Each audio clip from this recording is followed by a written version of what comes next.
எனக்கு அஞ்சலி வந்து துளசிக்கு உன் காதலை சொல்லி ஆகணும் மாமா கிட்டேன்னு அவங்க ஒரு பக்கம் சொல்ல, இன்னொரு பக்கம் இங்கே வெற்றிக்கு அவங்க அண்ணன் கதிர் சொல்லிட்டு இருக்காரு, இந்த ஃபோன்லேயே கூட ஃபோன் பண்ணி சொல்லுன்னு சொல்லிட்டு ஃபோன் பண்ண சொல்கிறாங்க. 2 பேரும் மாறி மாறி ஃபோன் பண்ணுறதுனால ஃபோனே போக மாட்டேன்.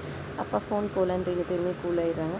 திரும்பவும் பண்ணுன்னு 2 பேருக்குமே இன்ஸ்ட்ரக்ஷன் கொடுக்க 2 பேருமே ட்ரை பண்ணுறாங்க, போகவே மாட்டேங்குது. அப்புறம் ஃபைனலாக கதிர் ஃபோன் பண்ணுறது துளசிக்கு போது, சொல்லுங்க மேடம்ன்றாங்க.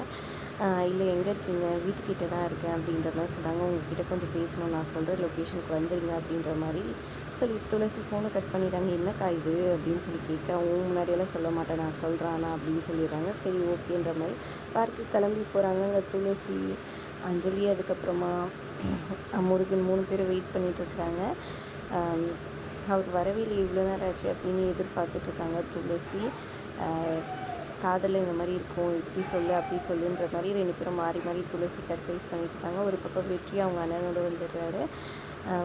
கரெக்டாக அவங்க அண்ணன் வந்து புக்கே கொடுத்து நீ போய் ப்ரப்போஸ் பண்ணு துளசிக்கு அப்படின்ற மாதிரி சொல்கிறாங்க. எனக்கு அதெல்லாம் வராதுன்னு இந்த பேர் கரெக்டாக போய் சொல்கிற புரியுதா அப்படின்னு சொல்லிட்டு இருக்காங்க. அப்போ கரெக்டாக துளசியும் பார்த்துடுறாங்க. இங்கே அஞ்சலியும் முருகனும் வந்துட்டு அங்கேருந்து எஸ்கேப் ஆகி போகிறாங்க.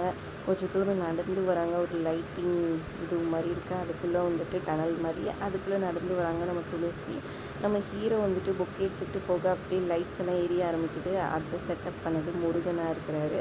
செம்மையாக வந்துட்டு அழகாக எரியுது. அப்புறம் மேடம் அப்படின்னு சொல்லிட்டு வராங்க.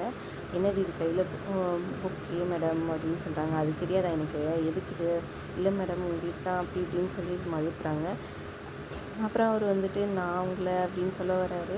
அதுக்கு முன்னாடி நான் ஒரு விஷயம் சொல்கிறேன், எனக்கு பிடிச்ச ஒரு வேற ஒருத்தர் இருக்கிறாரு, அவர் இங்கே வந்திருக்காரு, உங்கள்கிட்ட இன்ட்ரடியூஸ் பண்ணோன்னு சொன்னோன்னே அப்படியே புஷ்ஷுன்னு ஆயிடுறாரு. நம்ம வெற்றி ரொம்பவே ஃபீல் பண்ணுறாரு. என்ன மேடம் சொல்கிறீங்க, ஆமாம் ஆமாம் எனக்கு அவரை ரொம்ப பிடிக்கும், அவர்கிட்ட எனக்கு எல்லா கஷ்டத்துலையும் உதவி இருக்காரு, இருங்க நான் யாருன்னு காமிக்கிறேன்னு சொல்கிறதுக்குள்ள வெற்றி அங்கேருந்து வந்துடுறாரு. அவங்க அண்ணன்கிட்ட சொல்லி புலம்பி ஃபீல் பண்ணி அழுகுற மாதிரி பில்டப் பண்ணிட்டு இருக்கிறாரு. என்னது இது மாமா வந்துட்டாரு, ஒன்றும் புரியலேன்னு குழப்பத்தில் இருக்கிறாங்க அஞ்சலியும் முருகனும். இங்கே வெற்றி அழுதுட்டு இருக்கிறத பார்த்து இப்படி அமைதியாக அதெல்லாம் ஒன்றும் இருக்காதுடான்னு சொல்கிறாங்க. அப்புறமா எங்கே போயிட்டீங்க வெற்றி, வாங்க அப்படின்னு ஃபோன் பண்ணி துளசி கூப்பிட்றாங்க. நான் வரலன்னு சொல்கிறாங்க. வரீங்களா இல்லையான்னு கோவமாக கேட்க, சரி வந்துடுறேன்னு சொல்லிட்டு கிளம்பி வராரு.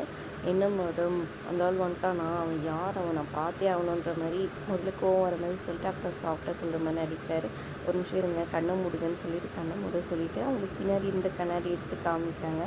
பார்த்தோன்னே ஷாக் ஆகிடுறாங்க. இதோ இந்த கண்ணாடியில் இருக்கிறாரு, இவர் தான் எனக்கு பிடிச்சவர் அப்படின்னு சொல்கிறாங்க. அது இவருக்கு ஒன்றும் புரியல. என் கண்ணாடியில் என் கண்ணெல்லாம் வந்துட்டு பாருங்கள் அப்படி இப்படின்னு சொல்லிட்டு இருக்காங்க. அப்புறமா தான் புரியுது, ஐயோ வெற்றி நீங்கள் தான் என் மனசை கவர்ந்தவர், எனக்கு தெரியும், எனக்கு ஹெல்ப் பண்ணது ஃப்ரெண்டாக எல்லாமே நீங்கள் தான்னு தெரியும், நான் இப்போ விரும்புகிற இந்த வெற்றியும் அந்த வெற்றியும் ஒன்று தானு தெரியும்னு சொல்கிறாங்க. அதை கேட்டவங்க வெற்றி ஷாக் ஆகி ஒரே சந்தோஷமாயிடுறாரு.